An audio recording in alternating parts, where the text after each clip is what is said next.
Hey, you listen to Wrestling Roundup on FreeFM, ArrowFM, and MP. I'm Grady and live on Skype. We got Josh. Hey, We're going to take a special little look down at NXT Battleground coming up this weekend. We haven't talked about NXT in a while, so if this is the only way that you keep up with NXT, some of the rundown of this card might be confusing for you. But let's start off with the inaugural NXT Women's North American Champion. Uh, Finally got themselves a mid-card title for the women's division, and it is going to be a ladder match. We got Sol Ruka, Lash Legend, Fallon Henley, Jada Parker, Kelani Jordan, and Mitchin. the main roster should follow suit.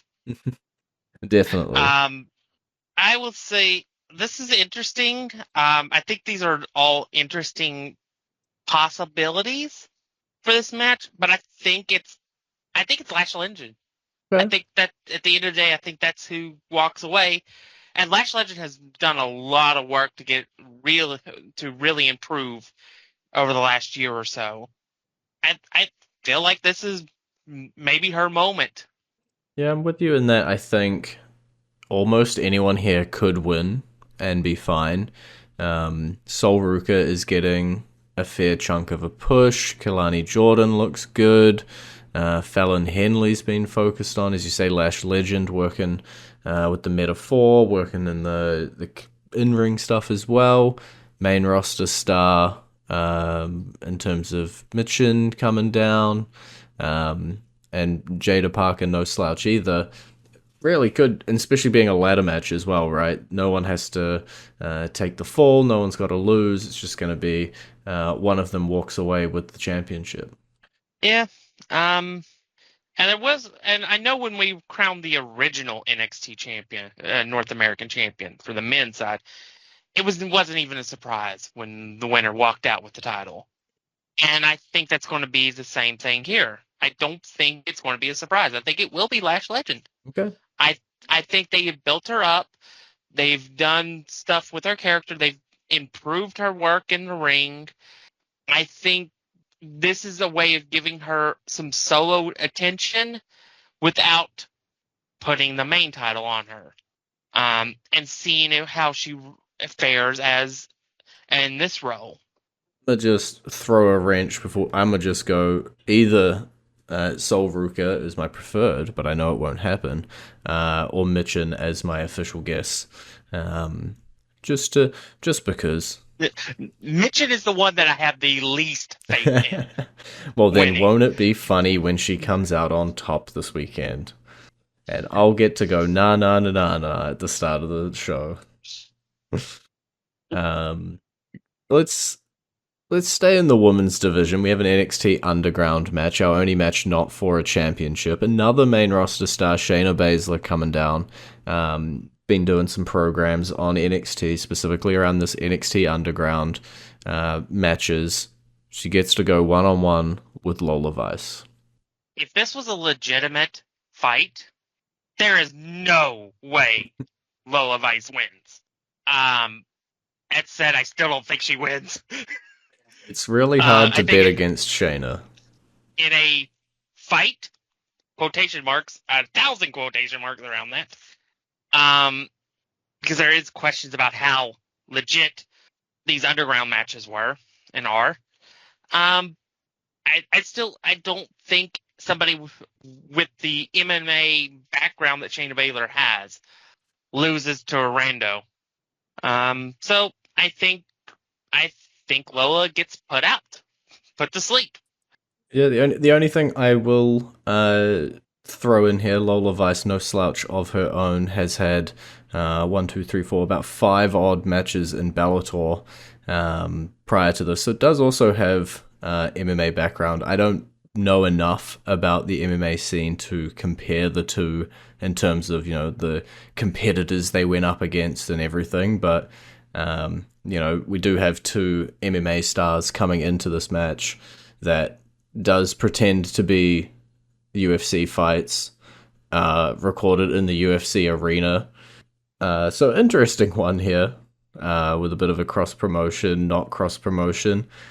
I'm not betting against Baszler though.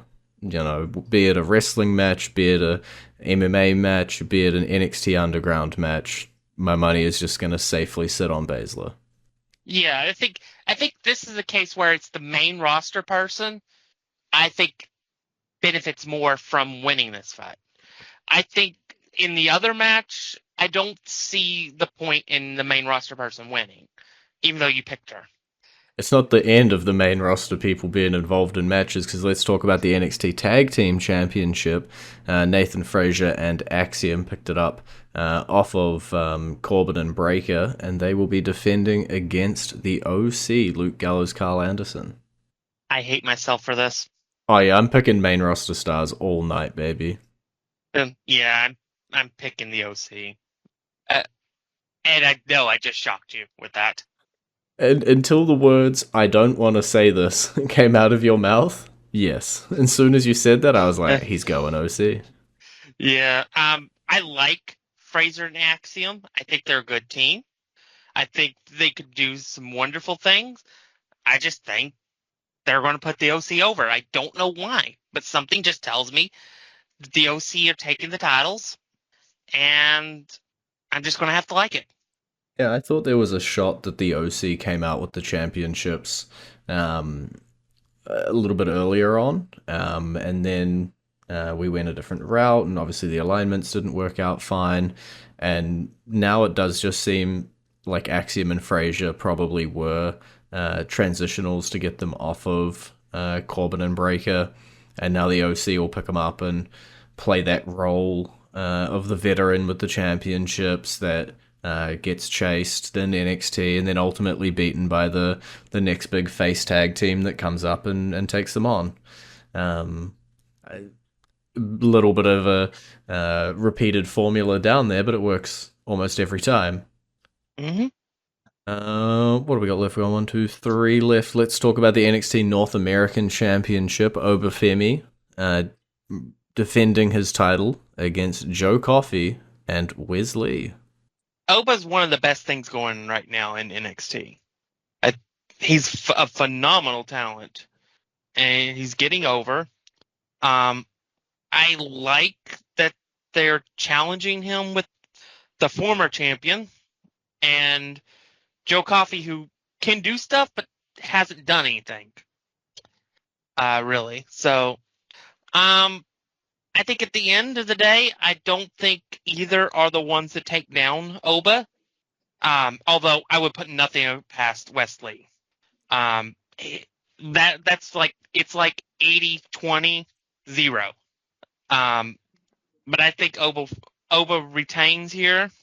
Yeah, I think you're right. I think Obafemi has just been such a focus and such a monster right now down on NXT. I think Joe Coffey's probably in the match to take the fall, potentially leading to a Wesley Obafemi one-on-one later on. Mainly because, Wesley comes in off his return. He's pretty well hyped. We don't need to give him back the championship. And, shortfall where Oba is running to. I'm with you. Coffee makes no sense, which is probably exactly why they will do it. But I think Oba is still the money. I think Wesley, amazing talent, should hopefully make it a good match. I think if Coffey does win, it'll be because of Gallus. Because that might be the one thing that could neutralize the monster of Oba. That is true. Even if Wes takes his side, it'll still be 2-on-3. Yeah. But yeah, I just think I don't think the right person has come along yet to take the title off of Oba. Yeah. We'll have to see how the next few weeks play out for NXT.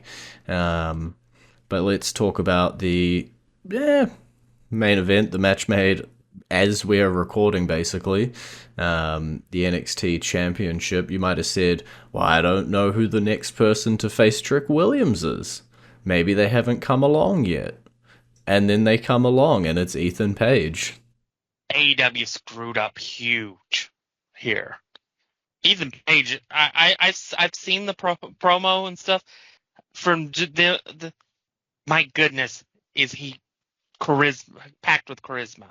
I think this is going to be one of those they're really going to regret.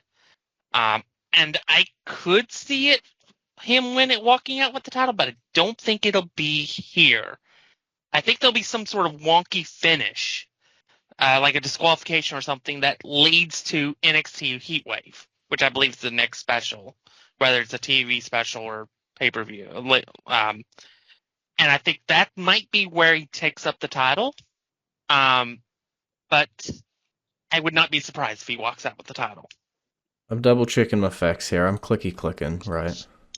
I don't know if the clicky clicking comes through onto the audio. NXT Heatwave. It is July 7th on Sunday in Toronto. Ethan Page is Canadian. That was the fact I was checking. I was pretty sure he was. So maybe you're right. Maybe having Ethan Page come out on top in Canada is the bigger moment. We've seen plenty of times the NXT Championship match has been rematched later on. It's definitely not unheard of. Yeah. And then the last match on the card, NXT Women's Championship, Roxanne Perez. We asked who possibly in the NXT roster could be her next opponent, and the answer wasn't on the NXT roster. Yeah, the answer was no one. It's the TNA World Knockouts Champion, Jordynne Grace.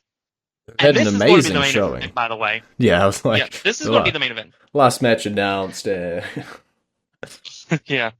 I'm going to shock the world. I'm going with Grace winning. Yeah. I think WWE is going to make a point here of doing more with this, whatever this working relationship is, than what AEW did to TNA. Yeah. And I think they're going to put Grace over, have her hold both titles, then maybe have like Perez or somebody challenge for the NXT Championship on like the next TNA special event or pay-per-view or whatever. And maybe they can win it back there, but still give her that kind of like moment and further elevate the TNA, and it leads to other things like maybe other people crossing over. Maybe the New Day does go down to TNA to face their tag team champions. Yeah. Maybe we get a song from Joe Hendry. No, you've said his name. Now he's going to show up. Ironically, I'm giving you a segue. Yeah, I guess, like, look, I don't know what is happening with NXT, or with WWE and with TNA. It can only mean good things, and it's going to benefit both of them. Jordynne Grace, amazing talent. I could have seen her challenging for, main roster championships if they wanted to do this crossover, so I'm with you. I think star power wise and shock factor wise, if I'm already sitting here confused, not quite knowing what the deal is between WWE and TNA, having Jordynne Grace holding NXT's main women's title is gonna, shock even more people, confuse even more people in a good way that will have you tuning in to their shows. We got TNA's Against All Odds thing, but that's more of a like TNA Plus kind of event. Their big one, July 20th, Slammiversary, also in Canada. So you do have July 7th in Toronto for NXT Heatwave, and then you've got July 20th, Slammiversary, basically TNA's WrestleMania. If you're gonna do a crossover. I thought TNA's WrestleMania was Bound for Glory. Slammiversary is pretty big as well. Might be SummerSlam versus WrestleMania. Yeah. I will say this. Doing it with TNA and NXT is the right way to go. Having these people show up outside of Jordynne Grace because of the Royal Rumble moment would be crickets if you went on Raw or SmackDown. But having them show up on NXT where the fans are a little smarter, they follow more stuff than just WWE, for better or worse, I think will definitely benefit. You typically have about 600, 700,000 people watching NXT every week. That's more people that will know who Jordynne Grace is. And then they can follow over to TNA's social media, because I don't know how many people actually have AXS TV or not, because it's not a wide national platform. But you can get more people maybe watching Impact, and then you can get people to fall in love with people like Joe Hendry, which I fell in love with just because of his theme song. Gonna say you can segue to him again now. It's fine. Just play the song. He appears. I believe in Joe Hendry. And you're back to Wrestling Roundup on FreeFM, ArrowFM, and NPR. I'm Grady, he's Josh. That was NXT Battlegrounds. Now we turn our sights to the main event, or to the main roster, sorry, Raw and SmackDown. We are gearing up for Clash at the Castle. And I'm going to just start with I was going to call it a classic salmon suit, but this is a blue suit. So we might have to rename it. Cyan suit, powder blue suit. With AJ Styles on SmackDown. I will say this. I liked the stuff. I liked the promo. I liked what I did not like is that they telegraphed it all freaking night. There were so many segments and stuff that kind of hinted towards it that it kind of takes you out of the moment. Unlike the one it was compared to and the one you referenced. Compared to the one it was practically copied from. Yeah. In that, while they referenced for a year that he was thinking that he might retire, they didn't do 1,000 things during the show towards that particular promo. It was just Mark Henry has something to say. He comes out, says he's going to retire, calls out John Cena, then says, I've got more in the tank, and destroys John Cena. And basically, that's what AJ's done. AJ is one of the greatest of all time. And it's crazy to think that he spent more time now in WWE than he did in TNA to begin with. But I think they need to get like a step up on the next match. They need to do like some sort of stipulation at the Clash, because it's obviously that's where we're going. We're going Cody versus AJ round 2. I think it's got to be a stipulation. I don't know. Street fight. Yeah, just pick your ambulance favorite match. Yeah. My annual call for them to do a 3 stages of hell match. There we go. Josh wants a 3 stages of hell. It's got no chance in hell of happening, but you can call for it. Yeah. But yeah, I think it's got to. I think if it's just a regular match, that's going to be a little letdown since we just had the match 2 months ago. Yeah, I do think they got to do something. As you say, don't quite know what it will end up being, but I'm not mad that we're getting AJ Styles, Cody Rhodes again. I think the segment was cool. I think the parallels are like lines drawn on top of each other. It's a cool way to use it. Hey, and I'm sure AJ Styles still has plenty left in the tank. Jumping over to Raw, there's one thing that I want to talk about. The Judgment Day are the storyline on Raw. Full stop. And we got the stuff with Dom and Liv and blah, blah, and now Damian Priest is re-engaging. He's back with his crew. Carlito's there too. It's the Judgment Day is all over the place. Yeah.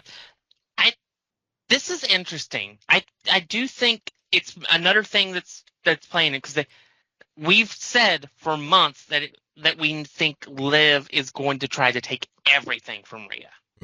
That doesn't include just the title. That includes Dominik Mysterio. That includes her crew. I think at the end of the day, I think she will turn the entire group against Damian Priest. Because I don't think Damian follows suit. He seems It like wouldn't the make one sense guy. for the world champion too. Yeah.